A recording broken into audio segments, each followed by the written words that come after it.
जैव प्रक्रम में हम लोग अध्ययन किए हैं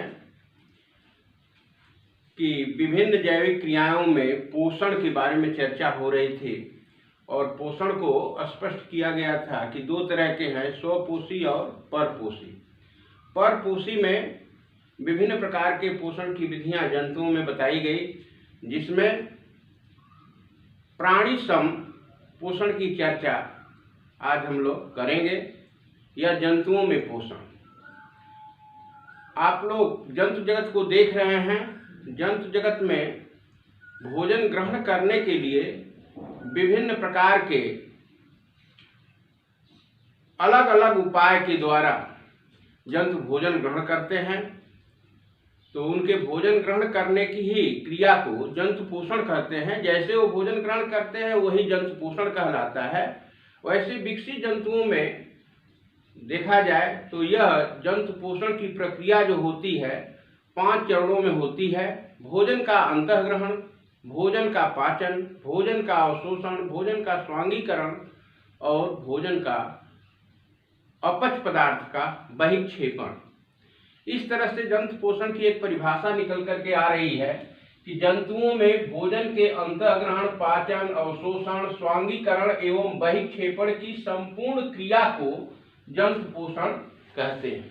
जिसे स्पष्ट करने के लिए हम लोग इन जंतु पोषण के 5 चरणों का वर्णन करेंगे। पहला है भोजन का अंतःग्रहण, फूड इनिगेशन। इसको देखा जाए तो विभिन्न प्रकार के जंतु विभिन्न तरीके से भोजन का अंतःग्रहण करते हैं। जैसे एक कोशिकी जंतु, एज्यूम दैट यह अमीबा है। इस तरह से ये उसके उत्पाद हैं। ये अमीबा है। यह एक कोशिकी प्राणी है अमीबा। इसके अंदर विकसित संरचना नहीं है, लेकिन यह भोजन का अंतःग्रहण विसरण क्रिया के द्वारा करता है। इसके कूटपाद के समीप यदि कोई छोटे जल के अंदर कण आ जाते हैं भोजन के, तो इसके अंदर जो खाद्य रिक्तिकाएं होती हैं जो भोजन के संग्रहण का कार्य करती हैं, यह भोज्य का कण जो होता है इसके संपर्क में आकर के विसरण क्रिया के द्वारा अंदर आ जाता है।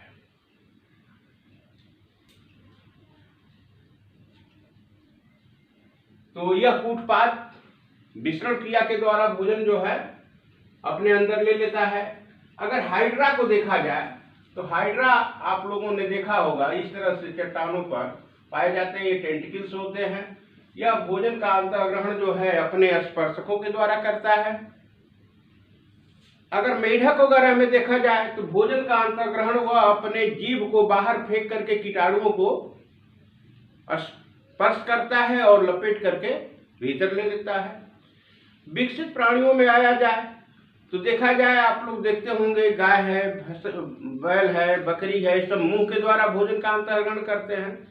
लेकिन इस सृष्टि का सबसे विकसित प्राणी मनुष्य जो है वह अपने भोजन का अंतःग्रहण, जैसे रोज आप लोग भोजन करते हैं उस हिसाब से वह अपने हाथों के द्वारा मुंह में भोजन का अंतःग्रहण करता है।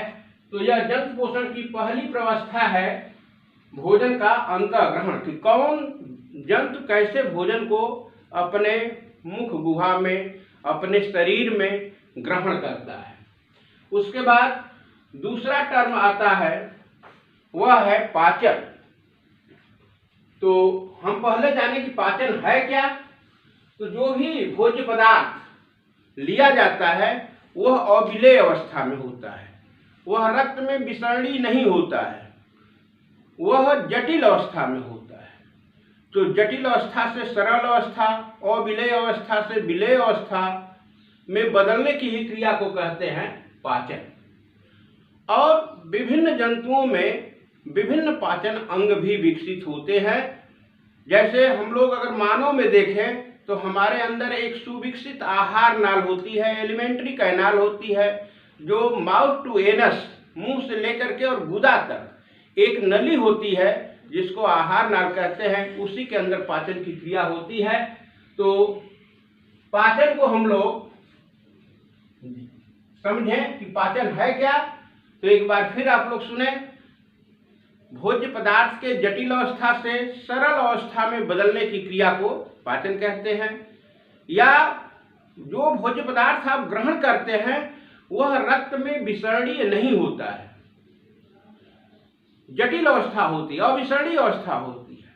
तो इन पाचन अंगों में भोज्य पदार्थ के पाचन क्रिया के द्वारा उसे अविसरणीय से विसरणीय अवस्था में परिवर्तित किया जाता है, और इसी रासायनिक परिवर्तन की क्रिया को कहते हैं पाचन। तो अगला हम एक आप लोगों को मानव में पाचन तंत्र के नाम से आपको अध्ययन देंगे। आज हम लोग भोजन का, ये जंतुओं में पोषण की प्रवस्थाओं का अध्ययन कर रहे हैं। तो अंतःग्रहण आप लोगों ने जाना, पाचन जाना। अब तीसरा स्टेप है एब्जॉर्प्शन। अगर मानव की आहार नाल को देखा जाए तो अगर ऐसे मानव की आहार नाल हो, ये उसकी ग्रास नली है, ये उसका आमाशय है, आमाशय के बाद यह उसकी ग्रहणी है, और ग्रहणी के बाद ये बड़ी ही लंबी चौड़ी एक नली होती है जिसको आप कहते हैं छोटी आंत। यह छोटी आंत है, और इस छोटी आंत के ऊपर एक ऐसी बड़ी आंत होती है जो एक छिद्र के द्वारा बाहर खुलती है। इसको एनस कहते हैं, गुदा कहते हैं। इसके अंदर एक पैंक्रियाज पाया जाता है, इस पर जो है ये यकृत है, 3 लोगों में है। तो इस तरह से यह माउथ, मुख से लेकर के और गुदा तक ये जो नली है, इसी नली को हम कहते हैं आहार नली। तो पाचन की क्रिया तो यहाँ मुख से ही प्रारंभ हो जाती है। पाचन की क्रिया यह मुंह से ही प्रारंभ हो जाती है। ग्रास नली में कोई पाचन नहीं होता है, आमाशय में पाचन होता है। उसके बाद यकृत की सहायता से इस ग्रहणी में मैक्सिमम पाचन की क्रिया होती है, और इसके बाद ये जो छोटी आंत बताया जा रहा है, यह छोटी आंत जो है ये अवशोषण का कार्य करती है। अवशोषण किसे कहेंगे?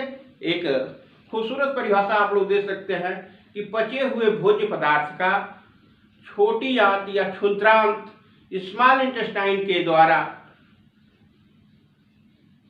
अवशोषित करने की क्रिया को अवशोषण कहते हैं। यानी पचे हुए भोज्य पदार्थ का छोटी आंत के अंदर पाए जाने वाले रसांकुरों के द्वारा भोजन को अवशोषित करने की क्रिया को अवशोषण कहा जाता है। अगर इसकी आंत का अध्ययन आप लोग करेंगे तो ये अगर अनुप्रस्थ काट देखा जाए आंत की, तो इस तरह से उसमें रसांकुर पाए जाते हैं। ये उसके नीचे की सतह है, इसके अंदर जो है शिराएं भी हैं और धमनियां भी हैं, और ये उसके वाह्य चूसक कोशिकाएं हैं। ऐसी संरचना आंत की इसलिए पाई जाती है कि इससे अवशोषण की सतह जो है बढ़ जाती है। इसको कहते हैं, ये जो उभरा हुआ भाग है, इसी को कहते हैं, इस उभरे हुए भाग को रसांकुर। आंत में रसांकुर पाए जाने से इस अवशोषण की सतह जो है बढ़ जाती है, और ये अवशोषित भोज्य पदार्थ को, ये कोशिकाएं अवशोषित करती हैं, ये अवशोषित भोज्य पदार्थ को इस रक्त केशिकाओं, शिरा और धमनी, ये तो दो तरह की रक्त नलिकाएं हैं।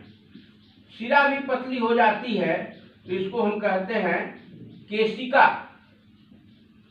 यहाँ ख्याल करेंगे केशिका शब्द, पतली पतली शिरा की नलिकाओं को ही केशिका कहते हैं।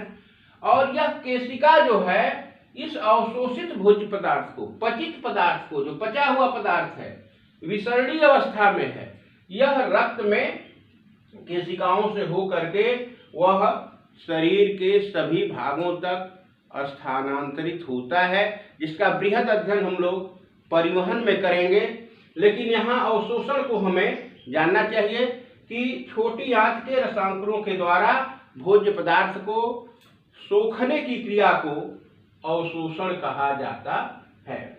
अब अवशोषण के बाद देखा जाए तो आपको एक चौथी प्रक्रिया लिखा हुआ है, वह है स्वांगीकरण। वह है स्वांगीकरण। ये एसिमिलेशन, स्वांगीकरण की क्रिया क्या है? जंतुओं के पोषण के चरण में चौथी क्रिया है स्वांगीकरण। बच्चों, आप अच्छे ढंग से जानते हैं कि प्रत्येक जंतुओं की शरीर कोशिकाओं से बनी हुई है और आप लोगों को अध्ययन दिया गया है कि यह पचित जो भोज्य पदार्थ है वह कोशिकाओं के जीव द्रव्य के अंदर पाए जाने वाले माइटोकॉन्ड्रिया तक पहुंचना चाहिए।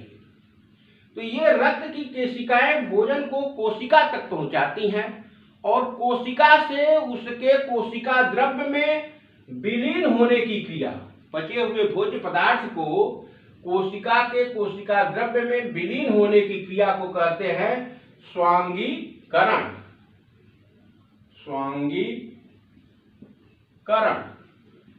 स्वांगीकरण को थोड़ा अच्छे ढंग से दिमाग में रखिए।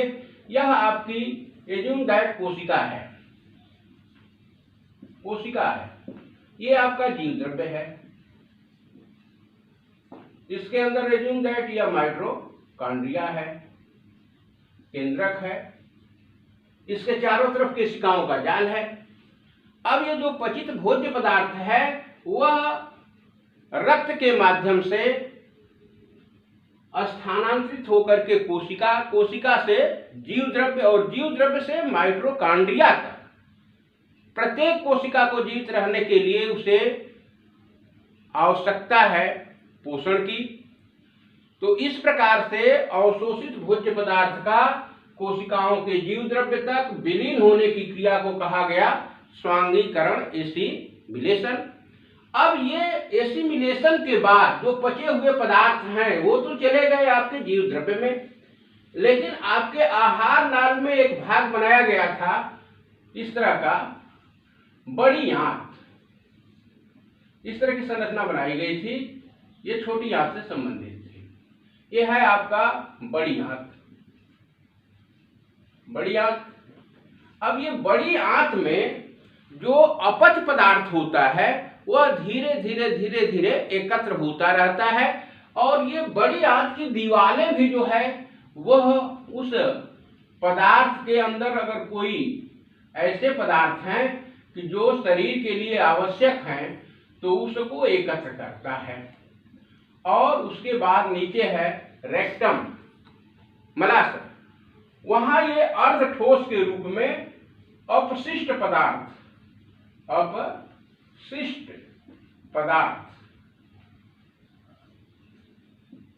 एकत्र होता है और जो समय समय पर इस गुदा के द्वारा आप लोग दैनिक क्रिया में शौच के रूप में बाहर करते हैं। इस तरह से आपको आज हम लोग ये बताने का प्रयास किए हम कि यह जंतुओं का जो पोषण है यह एक बड़ी जटिल प्रक्रिया है और इसमें 5 प्रवस्थाएं हैं: भोजन का अंतःग्रहण, भोजन का पाचन, भोजन का अवशोषण, स्वांगीकरण और अपच पदार्थों का शरीर से बाहर निकलना।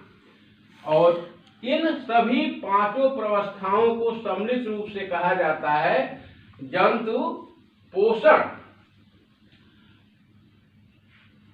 इसमें अगर कोई आपको डाउट हो, जो चीजें समझ में नहीं आई हो, उन्हें आप फिर पूछ सकते हैं, समझ सकते हैं।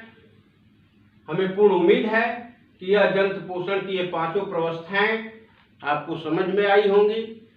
और फिर अगला वीडियो हम लोग प्रस्तुत जो करेंगे इस जंतु पोषण के बाद पाचन तंत्र, मानव का पाचन तंत्र, इसको बृहद रूप से हम लोग अलग पढ़ेंगे, क्योंकि अक्सर प्रश्न आता है कि मनुष्य के आहार नाल का सचित्र वर्णन कीजिए। तो आहार नाल का सुंदर चित्र बनाएंगे और उसमें आप लोगों को पाचन की पूरी प्रक्रिया कैसे कैसे होती है यह समझाया जाएगा। धन्यवाद।